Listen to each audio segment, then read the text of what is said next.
கருவியும் காலமும் செய்கையும் செய்யும் அருவினையும் மாண்டது அமைச்சு. உரிய கருவி, உற்ற காலம், ஆற்றும் வகை மற்றும் ஆற்றிடும் பணி ஆகியவற்றை ஆய்ந்தறிந்து செயல்படுபவனே சிறந்த பொறியாளன் என்கின்றது வள்ளுவம். ஒரு நாட்டின் வளர்ச்சியை சுட்டிக்காட்டும் மொத்த உள்நாட்டு உற்பத்தியில் பங்காற்றும் இரண்டாவது பெரிய துறையாக கட்டுமானத்துறை விளங்குகிறது. இத்துறையின் கீழ் 250க்கும் மேற்பட்ட கிளைத்துறைகள் உள்ளன. 2000 ஆண்டு வரலாற்றை உடைய தமிழ் சமூகத்தில் பொறியியலும் அதன் பிரிவாகிய கட்டிடக்கலையினை பற்றிய அறிவும் திறனும் நுட்பமாக இருந்தன.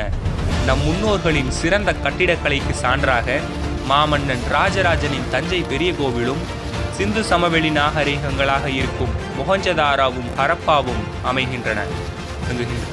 கட்டிடக்கலை சிறந்த தொழிலாளர்கள் பலரும் மிக பெரும் நுட்பத்தோடு செயலாற்றிய சிறப்புடையவர்களாக இருந்தனர்.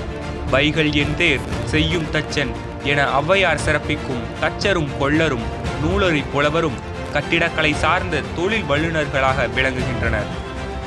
பொறியியல் படிப்பில் கட்டுமானத்துறை என்பது கட்டிடங்களை கட்டுவது மட்டுமன்று, நில அளவீடு, கட்டுமானம், நீர் சுகாதாரம், ஊரக வளர்ச்சி, பாதுகாப்பு, போக்குவரத்து, கள சேவை, சுற்றுச்சூழல், கட்டுமான மதிப்பீடு, வடிவமைப்பு என பரந்த வேலைவாய்ப்பினை கொண்டது. வேலைவாய்ப்பினை தேடி பெறும் துறையாக அல்லாமல் வேலைவாய்ப்பினை தேடி கொடுக்கும் துறையாக கட்டிடத்துறை மிளிர்கிறது.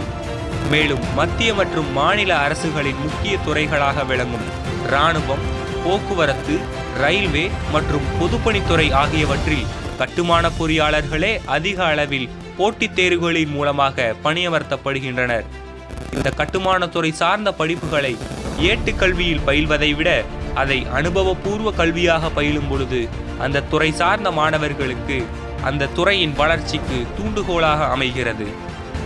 கட்டுமானத்துறை மற்றும் கல்வித்துறையில் அனுபவம் வாய்ந்த பேராசிரியர்களால் NIA கல்வி நிறுவனங்களில் 50 ஆண்டுகளுக்கும் மேலாக கட்டுமானத்துறை சார்ந்த கல்வியும் வழங்கப்பட்டு வருகிறது. உலக அரங்கில் ஒரு நாட்டை தலை சிறந்ததாக பிரகடனப்படுத்தி நாட்டை முன்னேற்ற பாதையில் கொண்டு செல்லும் பணியில் கட்டுமான பணியாளர்களும் தொடர்ந்து பயணித்து வருகின்றனர்.